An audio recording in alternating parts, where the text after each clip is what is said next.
To install and set up your Nest Learning Thermostat, first make sure you have all the parts that were included in the box. You'll also need a few tools. Before installing, check that your HVAC system is compatible with the Nest Learning Thermostat at g.co/nest/works.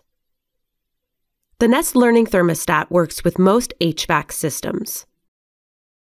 You'll also need a Google account, the Google Home app, and a Wi-Fi connection. Open the Google Home app. At the bottom right, tap Add.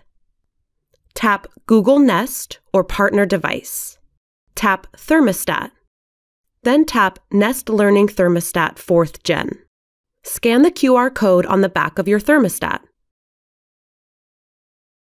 Tap Next. Review the legal terms.